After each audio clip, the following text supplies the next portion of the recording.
everyone, welcome back to Story Time. We are currently reading Nan and Sidekick Grandad by Annaliese Matheron, and Annaliese is a local author and she has very kindly said that we can read her book for story time. So get yourselves comfortable, sit down, and we will find out what's going on in chapter 7, and this is called Bad Boys. Ben was hunkering down behind the thorny bushes outside Mrs. Gillespie's when Kieran came thundering along the road and hurled himself down on the floor next to him. "Smooth, Kieran, real smooth. They'll never hear you coming." "All right, don't get your frilly undies in a twist," Kieran whispered. "I'm new to all this sneaking around malarkey. I'm not a professional like yourself." He adjusted his position to match Ben's. "So, what's the plan?" Ben looked up at the house. It was deadly silent. "Come on," he whispered. "We're going in." Ben led the way over the crunchy shingle path and down to the garden gate at the side of the house. He tried the latch. The gate was bolted from the other side. "Give us a boost," Ben said. Kieran gave Ben a leg up. The rusty old bolt gave a quick, sharp squeak as Ben slid it open. The boys then tiptoed through the gate and into the garden, cursing the crunchy gravel underfoot. Ben's mouth went dry as he reached the back door. Watching someone was one thing, but breaking and entering was quite another. As they approached the back door, the black-clad figure rushed out, knocking both boys to the ground. The intruder then ran out of the garden, over the gravel, hardly making any sound at all. It wasn't until he tried to jump the gate, fell sideways into the thorny bush, and scrambled to retrieve a small black bag which had slipped from his grasp, that Ben realised the intruder was a thief. "You all right?" Kieran asked as he got to his feet and dusted himself off. "Yeah, fine," Ben said, massaging his elbow. "Who do you think it was?" "I don't know. A robber, I guess," Ben answered. Just then a noise filled the evening air that made the hairs on the back of Ben's neck stand on end. It was Pixie, growling at the open door, lips pulled back, saliva dripping from needle-sharp teeth, eyes wide and vicious. "Run!" shouted Ben as he turned to make a dash for the gate, but the little piranha dog was faster and ran in front of the gate, barring their exit. "That dog's mad!" Kieran exclaimed as Pixie gnashed his teeth and growled more deeply. Then, like a flash, the evil bundle of fluff charged at them. Kieran and Ben turned and raced wildly towards the crabapple tree at the back of the garden. Ben got there first and shinned up the tree before he turned to help his older brother. But before Kieran could find safety in the tree, Pixie had sunk his sharp little fangs into his left trainer. Mrs. Gillespie was right about one thing. That dog was fast.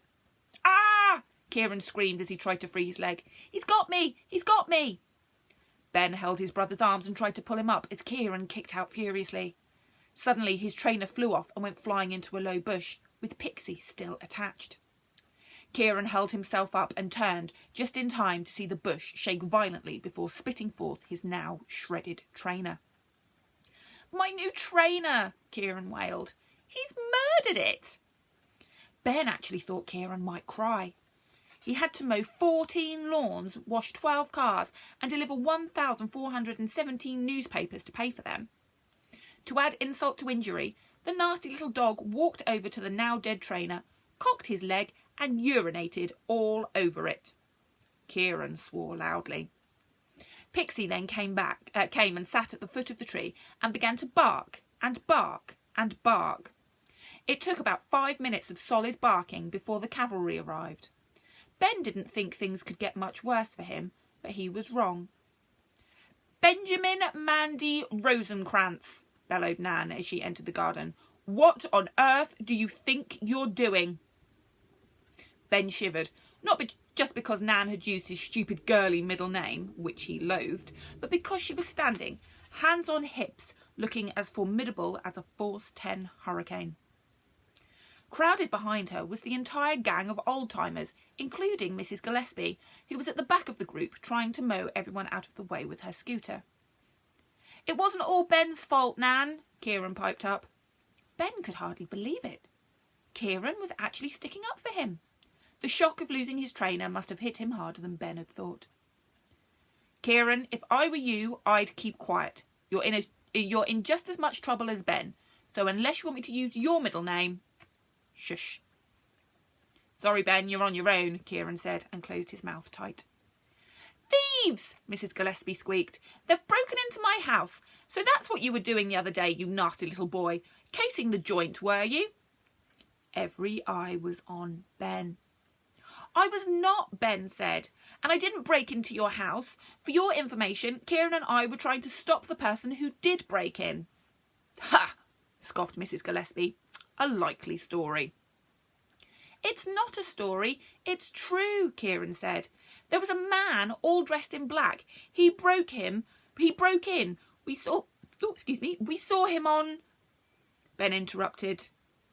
Out of the window. Yeah, we saw him out of Kieran's window and came to investigate. Kieran gave Ben a funny look but didn't say anything. If there was a burglar, then where is he now? Demanded Mrs. Gillespie. He ran away as we came into the garden. He fell in the thorn bush outside. He stole something. He had it in a bag, Ben said. Well, of course he stole something, squeaked Mrs. Gillespie. Otherwise he wouldn't be a burglar. Colonel Brown and Uncle Cedric went out the front while Nan and one of the Miss Cleggs helped Mrs. Gillespie into the house. The remaining Miss Clegg and Grandad were left to guard the boys.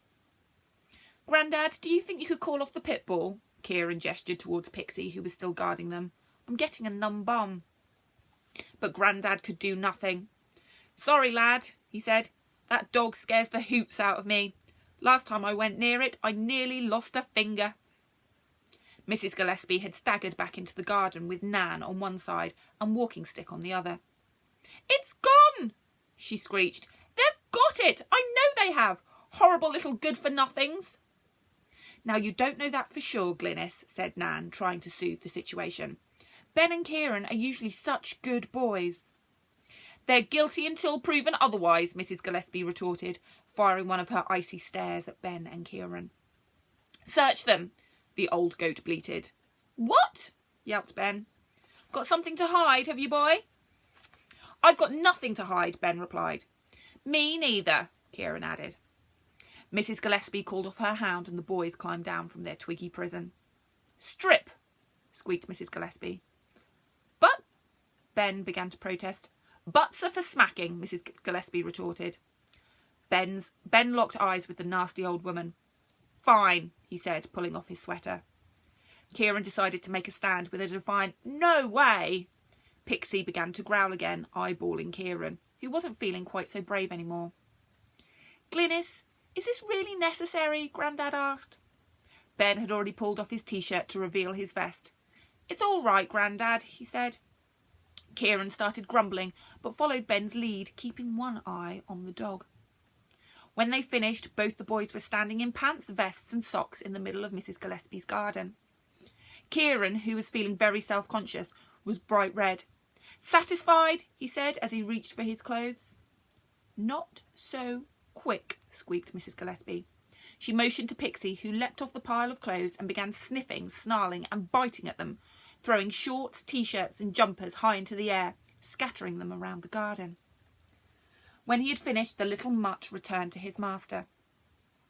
Well, I think that clears it up, don't you, Glynis? Said Nan, giving Mrs. Gillespie a disapproving look.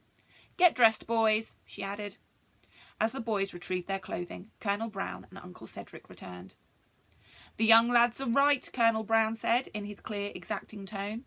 We found footprints in the front garden, too big to belong to the boys, as well as a scrap of black material on the thorn bush.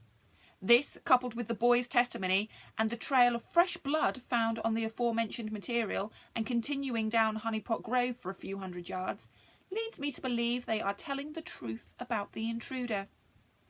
Oh, Colonel Brown, that really is very clever, said one of the Miss Cleggs, smiling with admiration. Nothing to it, my dear, replied the Colonel with a nod. Well then, Glynis, said Nan, I think the boys deserve an apology. After all, they were only trying to help. But Mrs. Gillespie was not in the mood to forgive or forget. Help, she spluttered. Since when has trespassing been helping? Well, I never, said Nan, sounded very put out, and turning to the boys.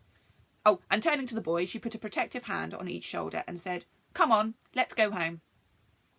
They proceeded down Honeypot Grove, ripped clothing and all. Nan with her head held high and Kieran hobbling inelegantly in his trainerless foot. Bum, bum, bum! Who is the thief and what have they stolen? Oh, what is going on? So come back tomorrow at 2 o'clock when we will continue reading Ninja Nan and Sidekick Grandad by Annaliese Matheron. I'll see you then. Bye-bye.